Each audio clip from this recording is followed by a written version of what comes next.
কুফার মানুষ হুসাইন রাদিয়াল্লাহু তাআলা আনহুর কাছে চিঠি লিখতে লাগলো, হুসাইন তুমি কুফায় চলে আসেন, আমরা ইয়াজিদের হাতে বায়াত নিব না, আমরা আপনাকে খলিফা হিসাবে চাই, আপনি কুফায় চলে আসেন। আমরা হাজার হাজার মানুষ সেখানে যেতে পারবো না মদিনায়, আপনি একা আসেন মদিনায়, আপনার হাতে হাত ধরে বায়াত নিতে চাই। আমরা মজকুরকে কখনো খলিফা মানতে পারি না, আমরা আপনাকে খলিফা হিসাবে চাই। এই খবর যখন হুসাইনের কাছে, হুসাইন রাদিয়াল্লাহু তাআলা আনহু তার চাচাতো ভাই মুসলিম বিন আকিলকে কুফায় পাঠালেন, আপনি যান, গিয়া দেখেন কুফার মানুষ সত্যি কি আমাকে চায় না জবাই করতে চায়। মুসলিম বিন আকিল হুসাইনের চাচাতো ভাই, তিনি কুফায় চলে গেলেন। কুফায় যাওয়ার পরে সকল গ্রামে বাড়িতে গিয়া তিনি পর্যবেক্ষণ করলেন, সত্যি কুফার মানুষ হুসাইনকে খলিফা হিসাবে চায় না, ইয়াজিদকে চায়। বাস্তবে দেখা গেল সকল মানুষ হুসাইনকে খলিফা হিসাবে চায়, ইয়াজিদকে মানে না, ইয়াজিদকে তারা খলিফা হিসাবে মানে না। মুসলিম বিন আকিল তিনি যখন পর্যবেক্ষণ করলেন, এদিকে যখন ইয়াজিদ খবর পাইল হুসাইন তার দূত পাঠাইল দামেস্কে, কুফায়, কেউ তাকে খলিফা মানে কি মানে না। উবাইদুল্লাহ ইবনে জিয়াদ হইল কুফার গভর্নর, ইয়াজিদ কুফার গভর্নর উবাইদুল্লাহ ইবনে জিয়াদকে বলল, যাও যে এই লোকটা মদিনা থেকে এসেছে ওইটাকে বন্দী করো। এদিকে উবাইদুল্লাহ ইবনে জিয়াদ কুফার গভর্নর মুসলিম বিন আকিলের সাক্ষাৎ লাভ করল, জিজ্ঞাসা করলো বাড়ি কোথায়। মুসলিম বিন আকিল সরল মানুষ, তিনি বললেন মদিনায় বাড়ি। উবাইদুল্লাহ ইবনে জিয়াদ বলল, কোন কারণে মদিনায় আসছো? মুসলিম বিন আকিল বললেন, হুসাইন আমাকে প্রেরণ করেছেন, কুফার মানুষ তাকে খলিফা হিসাবে চায় না, জবাই করতে চায়। আসলে বাস্তবে একেবারে পুলিশের হাতে ধরা। উবাইদুল্লাহ ইবনে জিয়াদ মুসলিম বিন আকিলকে ধরে বাড়িতে নিয়ে গেল। বাড়িতে নিয়ে যাওয়ার পরে কুফার মসজিদের মধ্যে তাকে হত্যা করে মসজিদের মধ্যে লাশটা লটকাইয়া রাখলো। মুসলিম বিন আকিলকে তারা হত্যা করে কুফার মসজিদের মধ্যে লাশটা লটকাইয়া রাখলো, যাতে মুসলিম বিন আকিলের লাশটা দেখে কুফার মানুষ হুসাইনের পক্ষে কথা না বলে। কুফার মধ্যে নিস্তব্ধতা বিরাজ করল, সবাই চুপ, কেউ কোনো কথা বলে না, কারণ কথা বললেই তো জবাই করা হবে। এখন কুফায় ইমাম মুসলিম বিন আকিলের লাশ কুফার মসজিদে লটকানো, হাজার হাজার লক্ষ লক্ষ মানুষ দেখতে আসে। মুসলিম বিন আকিলের হুসাইনের পক্ষে চিঠি লিখবার কারণে, ইসলামের পক্ষে কথা বলবার কারণে মুসলিম বিন আকিলের লাশটা কুফার মসজিদে লটকাইয়া রাখছে। এদিকে কুফায় কি ঘটেছে ইমাম হুসাইন তো খবর জানেন না। তিনি মৃত্যুর আগে মদিনার মধ্যে হুসাইনের কাছে চিঠি পাঠাইলেন, ভাই হুসাইন, ঠিক কুফার মানুষ আপনাকে খলিফা হিসাবে চায়, আপনি কুফায় আসেন। তিনি ধরা পড়ার আগে তিনি এই চিঠি পাঠাইলেন। হুসাইনের কাছে চিঠি আসলো। হুসাইন রাদিয়াল্লাহু তাআলা আনহু মদিনার মানুষদেরকে নিয়ে পরামর্শ করলেন কি করা যায়। কুফার মানুষ তো আমাকে খলিফা হিসাবে চায়, তারা ইয়াজিদকে মানে না। মক্কা মদিনার মানুষ পরামর্শ দিল, হুসাইন আপনি যাইয়েন না, আপনি ইয়াজিদের সঙ্গে পারবেন না, তার ক্ষমতা আছে, তার বেশি শক্তি আছে, আপনার কোনো বাহিনী নাই, আপনার কোনো পুলিশ বাহিনী সিআইডি বিআইডি নাই, তার সব কিছু আছে, আপনি তার সঙ্গে পারবেন না। এমনি সময় হুসাইন দাঁড়িয়ে বললেন, মদিনার মানুষেরা শুনো, আমি হুসাইনের শরীরে এক ফোঁটা বিন্দু মাত্র রক্ত থাকা অবস্থায় আমি মজকুরকে খলিফা মানি না। যেই চেয়ারে বিশ্ব নবী বসেছেন, যেই চেয়ারে আবু বকর বসেছেন, যেই চেয়ারে উসমান আলী, আমার বাবা আলী যেই চেয়ারে বসেছেন, এই চেয়ারের মধ্যে একজন মজকুর বসে আছে, আমি কখনো এই মজকুরকে মানতে পারি না, আমি মানতে পারি না, এমন একজন মজকুরকে আমি মানতে পারি না। এখন সবাই দেখলো হুসাইন যেহেতু কুফায় যাওয়ার জন্য রওনা, কয়েকটি রওয়ায়াত 72 জন মানুষ নিয়ে কুফার দিকে তিনি রওনা দিলেন। অথবা 100 জন মানুষ নিয়া, 40 জন পুরুষ এবং 32 জন মহিলা, এই 72 জন মানুষ নিয়া মুহররমের 6 তারিখ হুসাইন রাদিয়াল্লাহু তাআলা আনহু কুফার দিকে রওনা। কুফার দিকে যখন হুসাইন রওনা দিলেন, কুফার কাছাকাছি একটা জায়গার নাম ছিল কারবালা। কারবালা শব্দের অর্থ হইল বিপদের সময় আশ্রয়স্থল। কারবালা অর্থ আশ্রয় কেন্দ্র, কার অর্থ আশ্রয় কেন্দ্র, আর বালা অর্থ মুসিবত। বিপদের সময় যেই জায়গায় আশ্রয় নিয়েছিলেন ওই জায়গার নাম কারবালা। ইরাকের অন্তর্গত কুফা নগরীর একটি জায়গার নাম কারবালা। কারবালায় যাওয়ার সময় হুসাইন রাদিয়াল্লাহু তাআলা 40 জন পুরুষ 32 জন মহিলা নিয়া সঙ্গে কিছু খাবার নিলেন, পানি নিলেন, খেজুর দিলেন। হেঁটে হেঁটে রওনা দিচ্ছেন। প্রায় 2 দিনের কাছাকাছি সময় লেগে গেল কুফায় পৌঁছতে। কারণ কুফার মানুষ বলছে, আমরা ইয়াজিদকে খলিফা মানি না, আমরা আপনাকে খলিফা হিসাবে চাই। ইয়াজিদকে আমরা মানি না, মদ পান করে। ইয়াজিদ রাষ্ট্রের মধ্যে ইসলামের যে রীতি আছে ওই রীতি অনুযায়ী রাষ্ট্রের ক্ষমতাসীন না। ইয়াজিদ মদ পান করে, নর্তকী নাচ গাওয়ায়। ইয়াজিদ মদ পান করে, এই কারণে মানতে পারি না। এখন হুসাইন রাদিয়াল্লাহু তাআলা মুহররমের 6 তারিখ তিনি রওনা দিলেন। কারবালা নামক প্রান্তরে গিয়া হুসাইন রাদিয়াল্লাহু তাআলা তাবু হাঁটাইলেন, রাত্রি যাপন করবেন। এইদিকে ইয়াজিদ খবর পাইল যে মদিনা থেকে হুসাইন অনেক লস্কর নিয়া কুফার কাছাকাছি কারবালার ময়দানে উপস্থিত। ইয়াজিদ চিঠি পাঠাইল কুফার গভর্নর উবাইদুল্লাহ ইবনে জিয়াদের কাছে। উবাইদুল্লাহ ইবনে জিয়াদকে বলল, উবাইদুল্লাহ ইবনে জিয়াদ, কোন অবস্থায় যেন হুসাইন কারবালায় কুফায় ঢুকতে না পারে ব্যারিকেড দিবা, রাস্তা বন্ধ করবা। যদি কুফায় আসে কুফার মানুষ তাকে মানবে। এইবার কি করবে? কুফার মানুষ হুসাইন রাদিয়াল্লাহু তাআলা আনহু তিনি কুফায় আসছেন। ইয়াজিদ বলছিল, যারা হুসাইনের পক্ষে কথা বলবে, যারা হুসাইনকে ওইখানে দাওয়াত করবে, তাদেরকে ধরে ধরে জবাই করব। এই কারণে কুফার মানুষ কোনো নড়াচড়া নাই, সবাই চুপচাপ। এখন হুসাইন কারবালার ময়দানে, মুহররমের 8 তারিখ হয়ে গেছে। 2 দিন পর্যন্ত খানিও নাই, পানিও নাই, সব শেষ। সঙ্গে যা আছিল রুটি, ময়দা, খেজুর এবং আরো অনেক কিছু, সবকিছু শেষ হয়ে গেছে। এখন দেখা যায় পানিও নাই, খাবারও নাই, আর বালুকাময় অবস্থা, উপর দিক থেকে গরম। এমন অবস্থায় ফ্যানও নাই, কারেন্টও নাই। ওই সময় মোবাইলও ছিল না, ওই সময় কোনো যন্ত্রপাতি ছিল না মানুষের সঙ্গে আলাপ আলোচনা করার মতো। চিঠির মাধ্যমে আগে খবর নেওয়া হয়তো। উবাইদুল্লাহ ইবনে জিয়াদ 6000 বাহিনী নিয়া কুফার কাছাকাছি কারবালায় গেলে, কারবালায় যাওয়ার পরে গিয়া দেখে হুসাইন ওখানে আছে।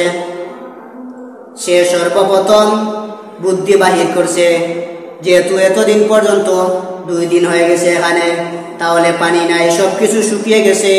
উবাইদুল্লাহ ইবনে জিয়াদ আগে পানির নালা বন্ধ করে দিল, ফুরাত নদী বন্ধ করে দিল, যাতে হুসাইন পানি পান না করতে পারে।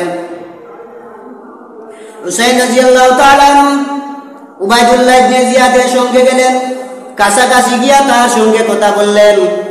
উবাইদুল্লাহ ইবনে জিয়াদ, এখানে বাহিনী নিয়ে কেন আসছো? উবাইদুল্লাহ ইবনে জিয়াদ বলে, তোমাকে কুফায় ঢুকতে দেওয়া হবে না। হাসান হুসাইন রাদিয়াল্লাহু তাআলা বললেন, যেই চেয়ারের মধ্যে একজন মদখুর, যেই চেয়ারের মধ্যে একজন জিনাখুর, এমন মানুষকে আমি খলিফা মানি না। কুফার মানুষও মানে না, দামেস্কের মানুষও মানে না। উবাইদুল্লাহ ইবনে জিয়াদ হুসাইনের সঙ্গে 1 নম্বর চুক্তি করল, হুসাইন তুমি আগে কুফায় ঢুকবা, আগে তুমি হুসাইন ইয়াজিদকে মানো, ইয়াজিদকে মানার পরে কুফায় ঢুকবা। এখন চিন্তা করেন, আগে যদি মানি তাহলে গেলাম আসেনি, লাভ নাই। আমি যদি ইয়াজিদকে খলিফা মানি তাহলে এখানে গিয়া কোনো লাভ নাই। হুসাইন রাদিয়াল্লাহু তাআলা আনহু কতটুকু শক্ত ইমানের উপরে। যে চেয়ারে মদকুর আছে, যে চেয়ারের মধ্যে জিনাকুর আছে, ওই মানুষকে আমি খলিফা মানি না।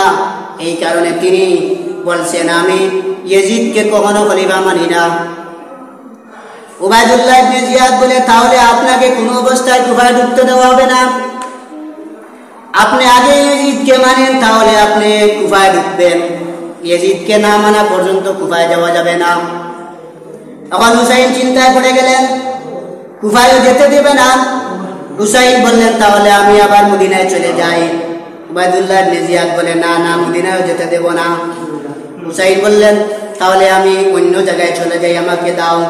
উবাইদুল্লাহ ইবনে জিয়াদ বলল, না না, দেওয়া যাবে না। আপনি মক্কায় যেতে পারবেন না, মদিনায় যেতে পারবেন না, কুফায়ও ঢুকতে দেওয়া হবে না। আগে আপনি ইয়াজিদকে মানেন, তাহলে আপনাকে দেওয়া কুফায় ঢুকতে দেওয়া হবে। হুসাইন রাদিয়াল্লাহু তাআলা বললেন, না না, আমি ইয়াজিদকে মানতে পারি না। আমরা তো আগে বলতাম যে জান বাঁচানি আগে ফরজ, ইমান বাঁচানি আগে ফরজ। নবীজি দেওয়া যে চেয়ার, এই চেয়ারে একজন মদকুর, একজন জিনাকুর, নর্তকী, নায়ক বসে আছে, এমন মানুষকে আমি মানতে পারি না। এখন হুসাইন রাদিয়াল্লাহু তাআলা মহা মুসিবতের মধ্যে পড়ে গেলেন, কি করা যায়? তিনি বললেন, ঠিক আছে উবাইদুল্লাহ ইবনে জিয়াদ, আমাকে তুমি ছেড়ে দাও। আমি দামেস্কে গিয়ে আমি ইয়াজিদকে বলবো আল্লাহর কোন আইনে আমার জন্য পানির রাস্তা বন্ধ করে দিল। আল্লাহ রাব্বুল আলামিন বলেছেন, আল্লাহ আসমান থেকে পানি নাজিল করে, কিন্তু আল্লাহ আসমান থেকে পানি দেয়, এইটুকু আমার অধিকার আছে। কোন আইনে আমার জন্য পানির নালা বন্ধ করে দিল? উবাইদুল্লাহ ইবনে জিয়াদ বলে, না না, পারা যাবে না। কুফায় ঢুকা মাত্রই তো কুফার মধ্যে বিশৃঙ্খলা শুরু হয়ে যাবে। কুফার মানুষ আপনার হাতে বয়াত দিবে, আপনাকে খলিফা মানবে, ইয়াজিদকে মানবে না, কুফায় যেতে দেওয়া হবে না। এখানেই সমস্যার সমাধান করতে হবে। এখন হুসাইন বললেন, কি করা যায়? উবাইদুল্লাহ ইবনে জিয়াদ বলল, ঠিক আছে, আপনি যদি ইয়াজিদকে মানেন না, যদি আপনি ইয়াজিদকে না মানেন, তাহলে আপনার 3 নম্বর রাস্তা, আপনি জিহাদ করার জন্য রেডি হয়ে যান। হুসাইন মনে মনে ভাবলেন, জিহাদের কথা বলার সময় যদি আমি বলি না জিহাদ করা সম্ভব না, আল্লাহ রাব্বুল আলামিন কুরআনের আয়াত নাজিল করবে, বিশ্ব নবীর নাতি হুসাইনও মুনাফিকি করতে আসে। জিহাদের কথা বলার সময় হুসাইন দেখা যায় চুপ হয়ে গেল। হুসাইন রাদিয়াল্লাহু তাআলা রূপে মহা বড় পরীক্ষা। তিনি জিহাদ করবেন না ইয়াজিদকে মানবেন, দুইটা প্ল্যাটফর্ম। এই 2 প্ল্যাটফর্মের মধ্যে হুসাইন বললেন, ঠিক আছে, আমি ইয়াজিদকে মানি না। কত বড় শক্তিশালী ইমানদার হলে পুলিশের সামনে, সিআইডির সামনে বলে আমি অমুককে মানি না। হুসাইন বললেন, আমার বাবা আলীকে ওই রাজত্বের মধ্যে তিনি রাজত্ব কাটাইলেন। বিশ্বনবী সাল্লাল্লাহু আলাইহি ওয়াসাল্লামের প্রথম খলিফা আবু বকর সিংহাসন, এই সমস্ত সিংহাসনের মধ্যে মদকুর বসে আছে, এমন মদকুরকে আমি মানি না। এখন তলোয়ার দ্বারা আমি জিহাদ করার জন্য রেডি আছি। হুসাইন রাদিয়াল্লাহু তাআলা জিহাদ করার জন্য রেডি হয়ে গেলেন। মুহররমের 9 তারিখ তিনি তাবুতে গেলেন। তাবুতে যাওয়ার পরে তার সেনাবাহিনী যারা ছিল 40 জন পুরুষ, সবাইকে ডাক দিলেন, বললেন, উবাইদুল্লাহ ইবনে জিয়াদ কোনো ক্রমেই কুফায় ঢুকতে দেয় না। এখন বলছে তলোয়ার দ্বারা জিহাদ হবে, কি করবা আপনারা? জিহাদ করবানি? সমস্ত মানুষ বলল, হুসাইন আপনি নবীজির, বিশ্ব নবীর 2 নম্বর নাতি। নবীজি বলেছেন, যে মানুষ আমার হুসাইনকে কষ্ট দিবে সে আমি নবীকে কষ্ট দিল। যে মানুষ আমার হুসাইনকে মহব্বত করলো সে আমি বিশ্ব নবীকে মহব্বত করলো। ও হুসাইন, এখন যদি আমরা বলি তোমার সঙ্গে জিহাদে আমরা রাজি না, তাহলে আল্লাহর বিশ্ব নবী সাল্লাল্লাহু আলাইহি ওয়াসাল্লাম কাল কিয়ামতের কঠিন ময়দানে বলবে, ও মদিনার মুসলমানেরা, আমার হুসাইনকে তোমরা কারবালার ময়দানে ফেলে দিয়া তোমরা জিহাদ করার জন্য প্রস্তুত ছিল না, আজকে তোমাদেরকে হাউজে কাউসারে পানি পান করতে দেওয়া হবে না। ভাই হুসাইন, আপনার পরামর্শ অনুযায়ী আমরা রাজি আছি জিহাদ করার জন্য। আপনি ইয়াজিদের বাহিনী উবাইদুল্লাহ ইবনে জিয়াদের সঙ্গে জিহাদ করব, আমরা রেডি আছি। পুরুষ কয়জন? 40 জন, আর উবাইদুল্লাহ ইবনে জিয়াদের বাহিনী 6000। মারামারি করা লাগবো, এমনিতেই ধমক দিলে সবাই শেষ। হুসাইন রাদিয়াল্লাহু তাআলা তাবুতে ঢুকলেন, গিয়া মহিলাদেরকে বিদায় দিলেন, মহিলাদের কাছ থেকে বিদায় নিয়ে আসলেন। হুসাইন রাদিয়াল্লাহু তাআলা তার বিবির কাছে গেলেন, গিয়ে বললেন, প্রিয়তমা স্ত্রী, জীবনে আপনাকে ভালো খাবার দিতে পারি নাই, জীবনে আপনাকে আমি সুন্দর শাড়ি, সুন্দর সুন্দর জামা দিতে পারি নাই, আপনাকে আপনার তৃষ্ণা অনুযায়ী আপনাকে খাওয়াইতে পারি নাই। আজকে জিহাদে চললাম, কিয়ামতের দিন আমাকে তুমি আল্লাহর মামলায় দায়ের করবা না। আমি ইয়াজিদের বাহিনীর সঙ্গে জিহাদ করতে হবে, এবং জিহাদ ছাড়া কুফায় ঢুকা যাবে না, জিহাদ ছাড়া মদিনায় যাওয়া যাবে না। মধ্যখানে আমরা বড় বিপদে আছি, তিন নাও জুড়ে মাঝখানে পড়িয়া মরে। এই কারণে আমরা জিহাদের জন্য প্রস্তুত হয়ে গেলাম। ইমাম হুসাইনের একটা ছোট্ট বাচ্চা ছিল, আলী আসগর। এই ছোট্ট বাচ্চাটা দুধও শুকিয়ে গেছে, পানিও শুকিয়ে গেছে, সব শেষ, খাবারও নাই, তৃষ্ণায় কাতরাচ্ছে। এমন সময় বিবি বললেন, আমার বাচ্চাকে কুড়া পানি পান করাও। হুসাইন রাদিয়াল্লাহু তাআলা দুধের বাচ্চাকে নিয়ে ফুরাত নদীতে নামলেন, পানি পান করাবেন। যেই মুহূর্তে দুধের বাচ্চাকে নিয়ে ফুরাত নদীতে নামলেন, পানি পান করাবেন, এমন সময় উবাইদুল্লাহ ইবনে জিয়াদ একটা তীর মারল। হুসাইনের ছোট বাচ্চার পিছন দিক থেকে ঢুকে সামনের দিক থেকে বের হয়ে গেল। বাবার হাতে সন্তান শহীদ হয়ে গেল। এখন হুসাইন চোখের কান্নার পানি, বুক বেসে যাচ্ছে। আমার জিদের কুলের সন্তানটাকেও আমি আজ হারাইলাম, এক ফুটা পানিও ফুরাত নদী থেকে পান করতে পারলাম না। হুসাইন রাদিয়াল্লাহু তাআলা চোখের পানি নিয়া আবার তাবুতে গেলেন। তাবুতে গিয়া বললেন, আমার প্রিয়তমা স্ত্রী আলী আসগরকে এমন পানি পান করে নিয়ে এসেছি, আর কোনদিন কিয়ামত পর্যন্ত পানি পানি বলে ডিস্টার্ব করবে না। প্রিয়তমা স্ত্রী, বাচ্চাকে তুমি দাফন কাফন করো, আমি জিহাদে চললাম। আজকে যায় নানা জান দুনিয়া থেকে বিদায় হয়ে যাওয়ার পরে নানা জানের এত সুন্দর ভাবে রাষ্ট্র পরিচালনা, এই রাষ্ট্র পরিচালনার মধ্যে মধুর রাষ্ট্রটা ধ্বংস করে ফেলেছে। নানা জানের আমানতকে দুনিয়াতে বাস্তবায়ন করার জন্য, নানা জানের আমানতকে দুনিয়াতে প্রতিজীবী করার জন্য আজকে আমি রওনা দিলাম জিহাদের জন্য। হুসাইন রাদিয়াল্লাহু তাআলা আনহু নিজের বাচ্চা, এই বাচ্চাটা তীর মেরে হত্যা করে ফেলেছে উবাইদুল্লাহ ইবনে জিয়াদ। ওই বাচ্চাকে রেখে হুসাইন 40 জন পুরুষ নিয়ে আবার ইয়াজিদের সঙ্গে জিহাদ করা শুরু করলেন। জিহাদ করতে করতে এক পর্যায়ে 39 জন শহীদ হয়ে গেলেন, আর তাদের বাহিনী 6000, একজনও কিছু হয় নাই। এখন হুসাইন রাদিয়াল্লাহু তাআলা আনহু একা একা 6000 মানুষ, আর একমাত্র হুসাইন রাদিয়াল্লাহু তাআলা আনহু তিনি একা। এখন কি করা যায়? 6000 মানুষের সঙ্গে তো একজন মানুষ পারার কথা নয়। জিহাদ সামান্য একটা জিনিস না, জিহাদ একটি প্ল্যাটফর্ম, এমন এক জিনিসের মধ্যে এমন পরামর্শ আছে, জিহাদের মধ্যে অনেক বিবেক কাটাতে হয়। এই বিবেক নিয়ে জিহাদ করা লাগে। ইমাম হুসাইন রাদিয়াল্লাহু তাআলা আনহু ওই দিন ছিল মুহররমের 10 তারিখ সকাল বেলা, যখন দেখলেন মুজাহিদ বাহিনী যারা ছিল 39 জন শহীদ হয়ে গেছে, আর মাত্র তিনি আছেন। হুসাইন রাদিয়াল্লাহু তাআলা আনহু তিনি এখন পেরেশানিতে। একজন মানুষ 6000 বাহিনীর সঙ্গে কেমনে যুদ্ধ করা যায়? ইমাম হুসাইন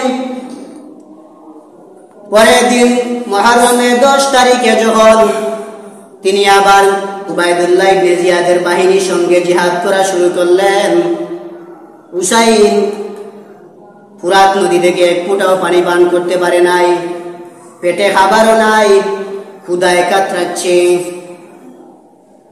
হুসাইন রাদিয়াল্লাহু তাআলা আনহু এমন সময় উবাইদুল্লাহ ইবনে জিয়াদের বাহিনীর সঙ্গে যুদ্ধ শুরু করলেন। যুদ্ধ করতে করতে এক পর্যায়ে তাদের হাজার হাজার বাহিনীদেরকে একা একা শহীদ করে ফেললেন। সুবহানাল্লাহ, একা একা অনেক বাহিনী শেষ করে ফেললেন। এখন দেখা যায় হুসাইন রাদিয়াল্লাহু তাআলা আনহু বিজয় লাভ হওয়ার পথে, মাত্র কয়েকজন রয়েছে উবাইদুল্লাহ ইবনে জিয়াদের বাহিনী। এখন হুসাইন রাদিয়াল্লাহু তাআলা আনহু মুহররমের 10 তারিখ আসর এবং মাগরিবের সময় তিনি যখন দেখলেন পুরা ফুরাত নদী খালি হয়ে গেছে, কোনো মানুষ নাই, এখন নামলেন ফুরাত নদীতে পানি পান করবে। এক ফুটা পানি পান করলে তৃষ্ণা নিবারণ হবে। হুসাইন রাদিয়াল্লাহু তাআলা আনহু পানি পান করবেন। এমন সময় এক আজলা পরিমাণ পানি হাতে নিলেন। পানি হাতে নেওয়ার পরে তার মনে পড়ল, হায় হায়, আমার দুধের শিশুটা আমার বাবার শরীরের মধ্যে, আমার বুকের মধ্যে রক্ত লাগানো অবস্থায় শহীদ হইল পানি পানি করে। আজকে পুরা ফুরাত নদী আমার সামনে খালি, আমার দুধের বাচ্চাটা পানি পান করতে পারলো না। আজকে পুরা ফুরাত নদী আমার সঙ্গে, আমার সামনে কেমনে পানি পান করি? হুসাইন রাদিয়াল্লাহু তাআলা ছেলের মহব্বতে তিনি ফুরাত নদী থেকে পানি পান করলেন না। ফুরাত নদী থেকে পানি ফেলে দিয়া তিনি আবার নদীর তীরে উপরে উঠলেন। শরীরে শক্তি নাই। হুসাইন রাদিয়াল্লাহু তাআলা মাটিতে পড়ে গেলেন, আর হাঁটতে পারতেছেন না। এমন অবস্থায় মজলুম হুসাইন রাদিয়াল্লাহু তাআলা মাটিতে পড়ে গেলেন। উবাইদুল্লাহ ইবনে জিয়াদ এমন অবস্থায় মজলুম পাইয়া হুসাইন রাদিয়াল্লাহু তাআলা পিঠ বুকের উপরে বসে গেল। হুসাইন রাদিয়াল্লাহু তাআলা বুকের উপরে বসে গেল। হুসাইন বললেন, উবাইদুল্লাহ ইবনে জিয়াদ, তুই জানোস না বিশ্ব নবী প্রতিদিন নামাজে যাওয়ার সময় আমার ঠোঁটে চুম্বন দিতেন, বিশ্বনবী আমার শরীরে চুমা দিতেন, বিশ্বনবী আমার কপালে চুমা দিতেন। যেই শরীরের মধ্যে বিশ্বনবী প্রতিদিন চুম্বন দিতেন, এমন শরীরের উপরে তুই বসে গেছ, তোর বেয়াদবি কিন্তু আল্লাহ বরদাস্ত করবেন না। উবাইদুল্লাহ ইবনে জিয়াদ বলে, হুসাইন, মজলুম হয়ে গেছো, তোমার বুকের উপরে বসে গেলাম, এরপরে মোটা মোটা কথা বলতে আসো, তোমার লজ্জা করা উচিত। তুমি আজকে আমার হাতে পরাজয়, আমি বিজয় লাভ করব। ও হুসাইন, তোমার আর কোনো বাহানা শুনি না, আজকে তোমাকে শেষ করে দেওয়া হবে, আজকে তোমার কল্লাটা নেওয়া হবে। এমন ভাবে কিতাবের মধ্যে লেখেছেন হুসাইন রাদিয়াল্লাহু তাআলা আনহু যখন আসর এবং মাগরিবের কাছাকাছি সময় সূর্য ডুবুডুবু অবস্থায়, এমন সময় হুসাইনের উপরে বুকের উপরে ছুরি দিয়া হুসাইন রাদিয়াল্লাহু তাআলা কল্লাটা দ্বিখণ্ডিত করে দিল, মাথা থেকে কল্লা আলাদা করে দিল। হুসাইন শহীদ হয়ে গেলেন। এখন হুসাইন শহীদ হয়ে গেছেন। হুসাইন রাদিয়াল্লাহু তাআলা আনহুর লাশের উপর দিয়া উবাইদুল্লাহ ইবনে জিয়াদ ঘোড়া দৌড়াইল। এত বড় না ফরমান, বিশ্ব নবী সাল্লাল্লাহু আলাইহি ওয়াসাল্লামের নাতি হুসাইন, বিশ্ব নবী বলেছেন, আল হাসান ওয়াল হুসাইন রাইহানাতায়া মিনাল জান্নাহ। বিশ্ব নবী বলেছেন, আমার নাতি হাসান, আমার নাতি হুসাইন হইল জান্নাতের দুইটা ফুল। সুবহানাল্লাহ। জান্নাতি পুরুষ যুবকদের সর্দার হবে হাসান এবং হুসাইন। এমন অবস্থায় এতটুকু জানার পরে উবাইদুল্লাহ ইবনে জিয়াদ হুসাইনের কল্লাটা দ্বিখণ্ডিত করে দিল। দ্বিখণ্ডিত করে দেওয়ার পরে শরীরের উপরে ঘোড়া দৌড়াইল। এই যুদ্ধ থেকে জানা যায় হুসাইন পরাজয়, কিন্তু হুসাইন পরাজয় না। বাতিলের বিরুদ্ধে যদি কোনো মানুষ বাতিলের বিরুদ্ধে মাথা জড়া দিয়ে যদি হকের উপরে শক্ত থাকতে পারে, ওই মানুষটা পরাজয় নাই, ওই মানুষটা শাহাদত বরণ করলে ওই মানুষটা বিজয়। এখন ওই মুহররমের 10 তারিখ সারা আকাশ মেঘাচ্ছন্ন হয়ে গেছে। মাগরিবের সময় আকাশ থেকে বৃষ্টি নামছে, রহমতের বৃষ্টি। 40 জন পুরুষের লাশ কারবালার ময়দানে, ইমাম হুসাইনের লাশটাও কারবালার ময়দানে। হুসাইন রাদিয়াল্লাহু তাআলা আনহুর লাশটা নিয়া উবাইদুল্লাহ ইবনে জিয়াদ পুরাতন সদস্যর কাছে গেল, ইয়াজিদের সামনে গেল। ইয়াজিদের সামনে গিয়া একটা প্লেটের সামনে, প্লেটের উপরে হুসাইন রাদিয়াল্লাহু তাআলা আনহু ছিন্ন মুন্ড, লাশটা, মাথাটা ওই প্লেটের উপরে রাখলো। হাজার হাজার সাহাবী ছিলেন। ইয়াজিদ চেয়ারে বসা, এমন অবস্থায় হুসাইনের লাশটা একটি প্লেটের উপরে রাখা। হুসাইন রাদিয়াল্লাহু তাআলা আনহুর লাশ মাথার উপরে দিয়া ইয়াজিদ লাঠি দিয়ে আঘাত করতে আসে, দাঁতের মধ্যে আঘাত করতে আসে। কত বড় নিষ্ঠুর, কত বড় নাফরমান! বিশ্ব নবীর নাতি হুসাইনের মাথাটা নেওয়াইল, এরপরেও দেখা যায় মাথা নিয়ে তামসা করতে আসে। এবার অনেক বড় বড় সাহাবায়ে কেরাম ছিলেন, তারা বললেন ইয়াজিদ তোমার এই নির্যাতন আর স্বৈরাচারী বরদাস্ত করতে পারি না। ইমাম হুসাইনের মাথাটা তুমি এই প্লেটে রাখার পরে আবার তামাশা করতে আসো, তুমি বন্ধ করে দাও, নতুবা তোমার পরিণতি খারাপ হবে। কিন্তু বন্ধ করে না, কারণ দেশের প্রধানমন্ত্রী হইলে তার হাতে ক্ষমতা, দেশের প্রধানমন্ত্রী হইলে কেউ লাঠি দেখাইলেও কিচ্ছু হবে না, দেশের প্রধানমন্ত্রী হলে তার বাহিনী সবকিছু তার হাতে। এই কারণে ইয়াজিদ ইমাম হুসাইনের লাশ নিয়ে তামাশা করতে আসে। ইয়াজিদ হুসাইনের লাশ নিয়ে তামাশা করতে আসে, বড় বড় সাহাবায়ে কেরাম তাকে বিরত করলেন, তবুও মানে না। এত বড় নিষ্ঠুর ইয়াজিদ হুসাইন রাদিয়াল্লাহু তাআলা আনহুর লাশটা কারবালার ময়দানে কল্লা কাটাইল, এখন আবার লাশ নিয়ে তামাশা করতে আসে, ইমাম হুসাইনের মাথা নিয়ে তামাশা করতে আসে। কত বড় নাফরমান! বিশ্বনবী সাল্লাল্লাহু আলাইহি ওয়াসাল্লাম যখন নামাজে আসতেন, হুসাইন রাদিয়াল্লাহু তাআলা আনহুর মুখের মধ্যে চুমু দিতেন। হাসান রাদিয়াল্লাহু তাআলা আনহু নবীজির ডান পাশে, বিশ্বনবী সাল্লাল্লাহু আলাইহি ওয়াসাল্লামের নাতি হুসাইন বাম উরুতে আর হাসান ডান উরুতে, আর পালক পুত্র যায়েদ ইবনে হারেসা নবীজির কুলের মধ্যে। এই তিনজন নাতিকে নিয়ে বিশ্বনবী আনন্দ করতেন। সুবহানাল্লাহ। এই তিনজন নাতি নিয়ে বিশ্বনবী আনন্দ করতেন। বিশ্বনবী সাল্লাল্লাহু আলাইহি ওয়াসাল্লাম একদিন হুসাইনকে বলছেন, হুসাইন বলো তুমি ভালো না আমি ভালো? সুবহানাল্লাহ। হুসাইন বলে না না আমি ভালো। বিশ্ব নবী বলে শোনো হুসাইন তুমি কেমনে ভালো? আমি নবী হইলাম সাইয়্যিদুল মুরসালিন, ইমামুল মুরসালিন, সকল নবী রাসূলদের শ্রেষ্ঠ, সকল নবী রাসূলদের ইমাম, আর তুমি বলছো ভালো। এবার হুসাইন বলে নানা যান আপনি বলেন আপনার বাবার নাম কি? নবীজি বললেন বাবার নাম আব্দুল্লাহ।